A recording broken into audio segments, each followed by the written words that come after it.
My name is Victoria Sterling, and I've spent the last 5 years perfecting the art of being invisible at Sterling and Associates. Not because I wanted to blend into the beige cubicle walls, but because I learned early that the best way to survive in a company where nepotism runs thicker than the overpriced coffee in the break room is to keep your head down, do exceptional work, and let your results speak louder than your voice ever could.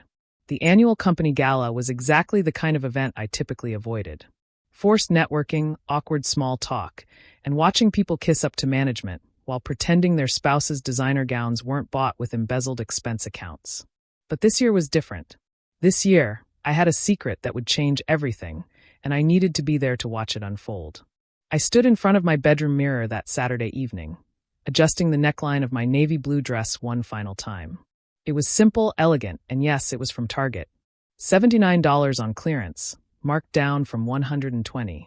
I'd paired it with my grandmother's pearl earrings and the black heels I'd owned for 3 years.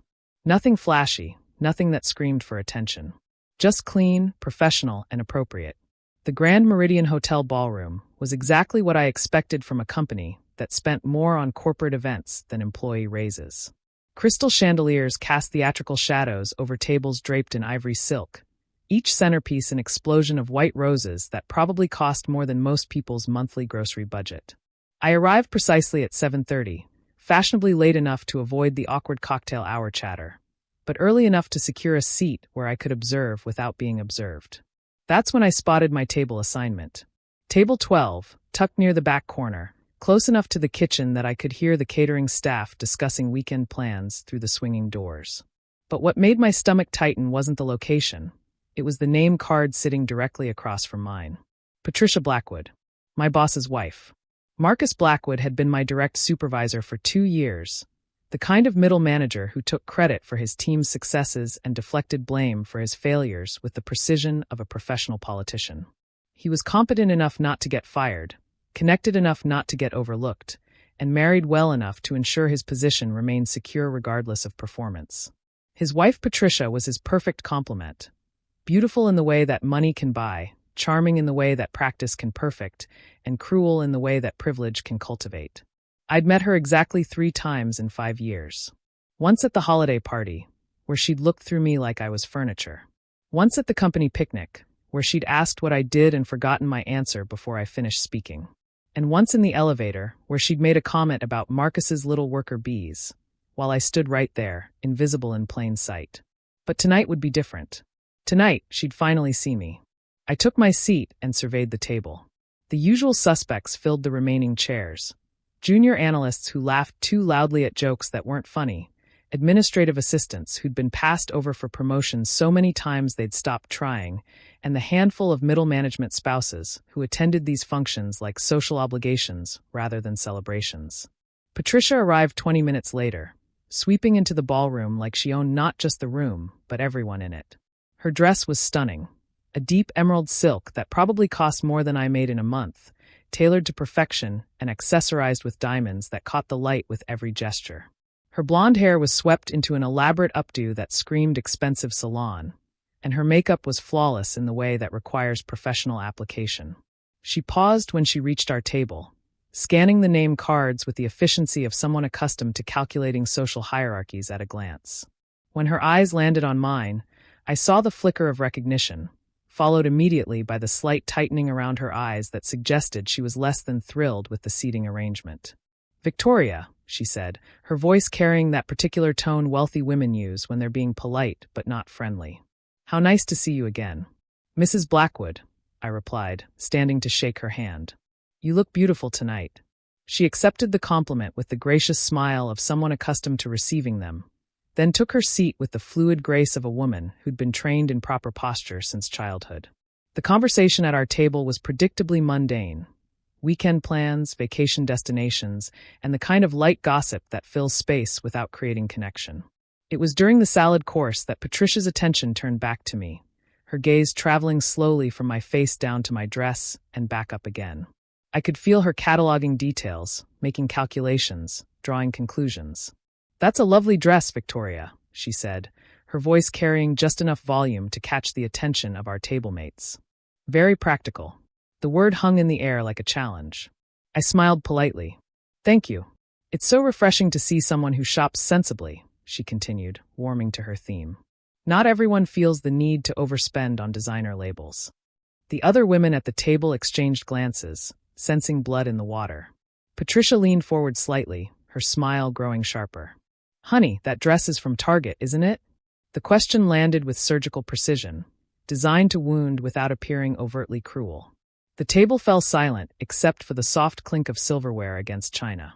I felt every eye turn toward me, waiting to see how I'd respond to being publicly categorized as someone who shopped at discount retailers while surrounded by people wearing gowns that cost more than cars. It is, I said simply, my voice steady and clear. Patricia's smile widened, pleased with my admission. I thought so. There's nothing wrong with being budget conscious, of course.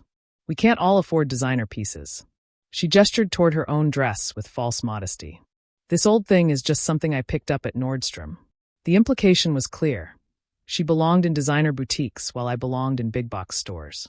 The social hierarchy had been established, the pecking order clarified. A few people at the table chuckled softly, not quite laughing but certainly amused by the exchange. I nodded graciously, as if accepting my place in the order of things.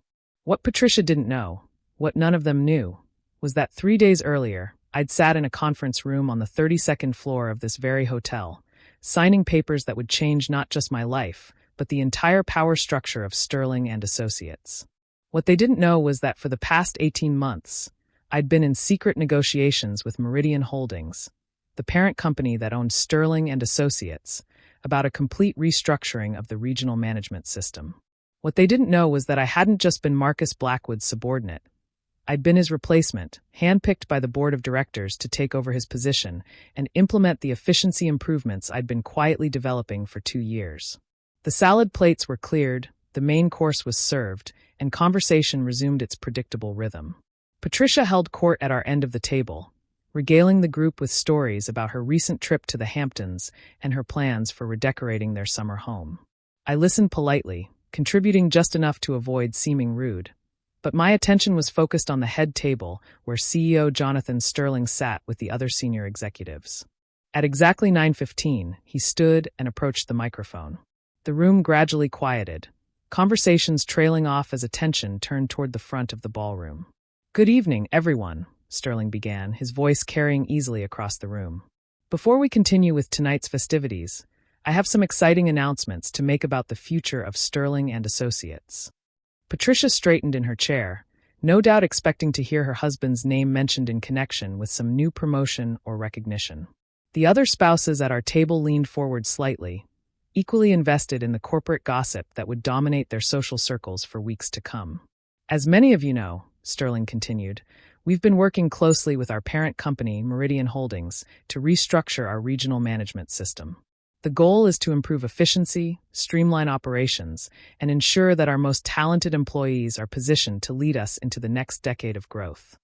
I felt a familiar flutter of anticipation in my chest, the same feeling I'd experienced in job interviews, board presentations, and every other moment when my future hung in the balance of someone else's words. Tonight, I'm pleased to announce the appointment of our new Regional Director of Operations, a position that will oversee all departmental managers and report directly to the executive team. Patricia's smile was smug, confident. She reached across the table and squeezed my hand in a gesture that was meant to appear generous, but felt more like pity. "Isn't this exciting?" she whispered. "I wonder who they'll choose." Sterling's voice cut through the murmur of speculation. "This appointment went to someone who has consistently demonstrated exceptional leadership, innovative thinking, and the kind of strategic vision that will drive our company forward. Someone who has earned this position through merit, dedication, and outstanding performance." The room was completely silent now, every person focused on the announcement that would reshape the corporate landscape they all navigated daily. "Please join me in welcoming our new Regional Director of Operations, Victoria Sterling." The silence that followed was deafening. Not the respectful quiet of an audience processing information, but the stunned stillness of people whose entire understanding of reality had just been shattered. I felt Patricia's hand freeze on mine, her grip tightening involuntarily as the words registered. I stood slowly, smoothing down my target dress with hands that were steadier than they had any right to be.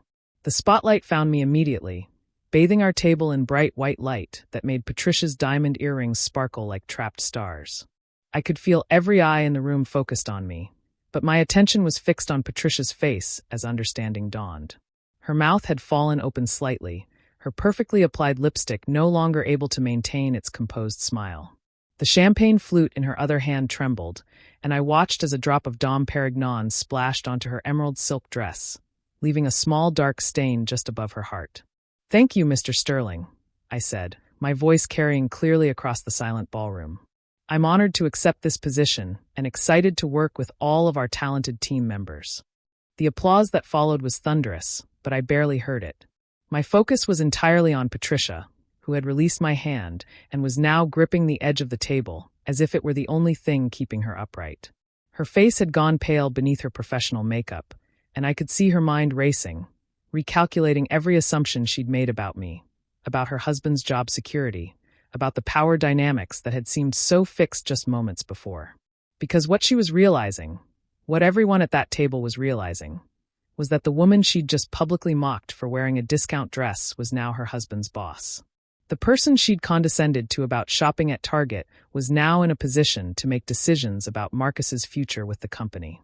The little worker bee she'd dismissed was now the queen of the entire hive. I remained standing as the applause continued, graciously acknowledging the congratulations from my tablemates, each of whom was now viewing me through an entirely different lens. The same dress that had been practical and budget-conscious 5 minutes earlier was now being reassessed as understated elegance and confident simplicity. But Patricia wasn't clapping. She sat frozen in her chair, staring at me like I was a puzzle she couldn't solve, her champagne glass still trembling in her hand. When our eyes met, I offered her the same polite smile I'd given her all evening. "Mrs. Blackwood," I said quietly, my voice just loud enough for our table to hear. "I hope Marcus is prepared for some exciting changes in the department structure. I'm looking forward to our first management meeting on Monday." She nodded mutely, unable to form words. The social hierarchy she'd so confidently established earlier had been completely inverted, and she was still processing the implications of having publicly insulted her husband's new superior at a company function attended by half the executive team. As I finally took my seat, accepting congratulations from colleagues who were suddenly remembering conversations we'd had, projects we'd worked on together, and insights I'd shared that had somehow been attributed to other people, I caught Patricia dabbing at her eyes with her napkin. Whether she was fighting back tears of embarrassment, anger, or fear for her husband's job security, I couldn't tell.